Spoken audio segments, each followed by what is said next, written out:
paimbisigan. Sige, kulong nyo. Pinakamaganda niya, kulong nyo. Kulong nyo si Inday.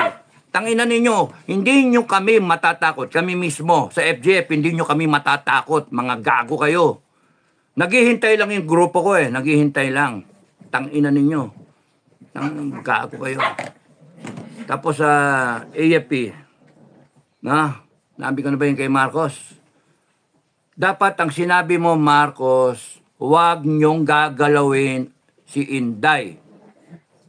Hindi mo ginaya si Duterte, no? You still respect tong tanga na to, kahit tanga, you still respect her because she is the vice president. She was elected by the people. Sabi ni Duterte yun kay Lenny. Ikaw, ha? Babanata mo ng hindi pwede kung kaya nilang i-threaten ng isang presidente, how much more ang malit na Pilipino. Gago! Kung kaya nilang nakawan ng ninanakawan nila yung wala talaga yung reasoning mo eh. Bobo ka talaga eh. Pangag ka eh. Binabasa mo pa eh. Hindi galing sa puso eh. Binabasa mo eh. Tarantado. Saan ka nakakita? Alam mo, binaboy mo yung Office of the President eh. Hindi ganyan ang tingin ko sa Office of the President. Taragis ka, hayop ka. Pati kayo, Kongreso, binaboy nyo yung Kongres, hayop kayo, contempt kayo, yayabang ninyo. Mga bopol naman kayo, mga tanga. Mga hayok na hayok kayo sa kapangyarihan eh. Okay, ang issue, mga kababayan, ang issue, ang presidente ninyo nagdodroga. Yun ang issue. Tapos, nagnanakaw ang Kongreso ninyo. Yung mga politiko ninyo, nagnanakaw, kanya-kanyang nakawan. Tapos nun, ang pag-asa nila na mawala sa pwesto, ang pag-asa ng kababayan na mawala sila sa pwesto ay si Inday Duterte. Si Inday Duterte, tangina ninyo. No? Kaya kinakailangan nilang pigain si Sara Inday. Ngayon yung ginawa ni Inday, nagsalita, no? Is she a threat to national security? Of course not. Putangin na sino nag-a-advise dyan sa presidente national threat, no? Ang threat to national security is a president na nagdodroga. That is a threat to national security. Corruption is a threat to national security. Corruption, a threat to national security. Kasi pagka nagnanakaw ka, hindi umaabot sa mga kababayan natin ang dapat na serbisyo. Hindi nabibili ng armed forces yung kanyang dapat bilhin na equipment. Therefore, mahina yung armed forces. Kaya threat to national security. Hindi nagagawa ng gobyerno yung dapat niyang gawin in terms of services, in terms of delivery ng mga dapat, basic needs. Yung food security natin, import tayo ng import. Therefore, yung pagnanakaw ng Congress is a threat to national security. Yung droga na yan is a threat to national security. Mga hinayo pa kayo? Congress is a threat to national security. Yung ginagawa niyan, nandyan yung NPA. That is a threat to national security. Bopol, kayong lahat. Tangina ninyo. Tapos pipilit nyo, Inday is a threat to national security. No! Inday is a threat to your political ambition. Mga gago. Tangina nyo, gagaguhin yung taong bayan. Inday Sara Duterte is a threat to your political ambition. Is a threat to your activities of corruption. Tangina nyo. And we will polarize. Para kay Inday, maggago kayo. Gago talaga kayo. Gigil na gigil ako eh. Okay. She is not a threat to national security, mga kababayan. Tandaan nyo yan. She is the hope of this country. She is the hope of this country. Tandaan nyo yan. At doon kami tayo. Wag na wag nyong sasaktan yan. Wag na wag nyong sasaktan yan. Kasi papatayin namin kayong lahat. Uubusin namin kayo. Yan ang threat sa presidente. Putangin na nyo lahat. Subukan nyo kami ngayon. Gago kayo. Tanginan ninyo. The only reason kaya kayo nandyan is because yung taong bayan tanga, hindi kumikilos. Hindi the people of the Philippines cannot get their acts together. The people of the Philippines do not know their power. All power emanates from the Filipino people. All power. Tanginan nyo. All authority comes from the Filipino people. Tapos ganyan kayo? Armed Forces. Sorry Pero alam nyo, dapat noon pa, AFP, Browner, General Browner, Omet, at PNP, General Marbil, last call na to, last call, no? At sa mga opisyal at mga tauhan ng Sandatahang Lakas at ng Philippine National Police.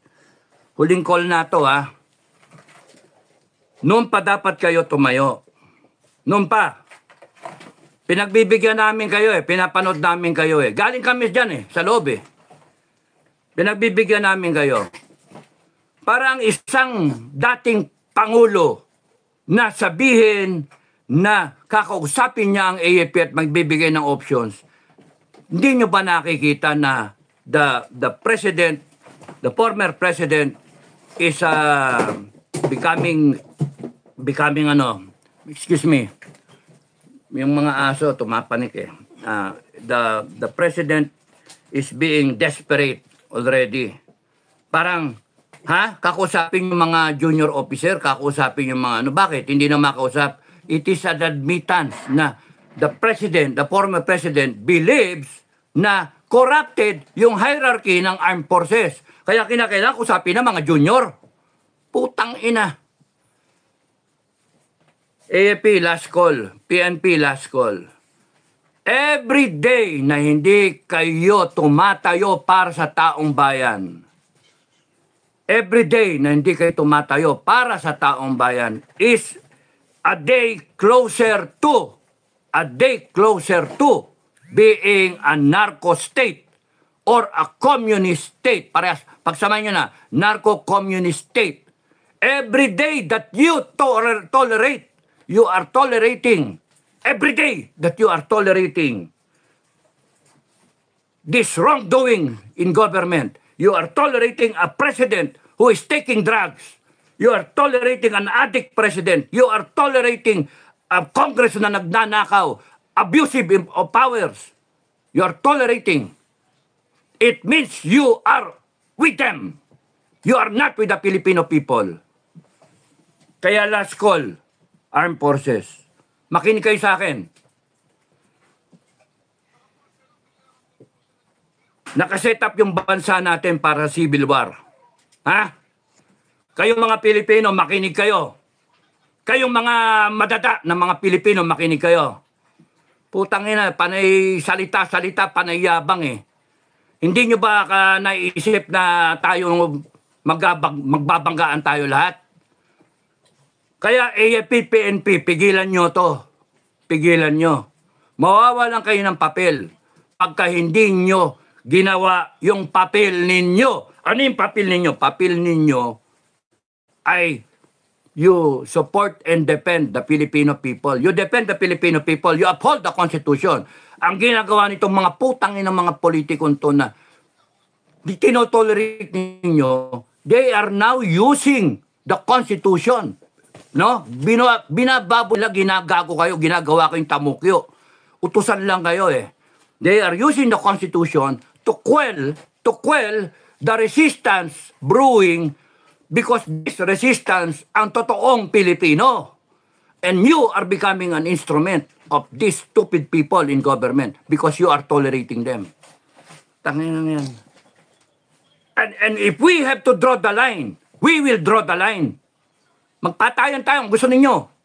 But you have the power to stop this, armed forces. Because hindi kami papayag na mauwi tayo sa droga.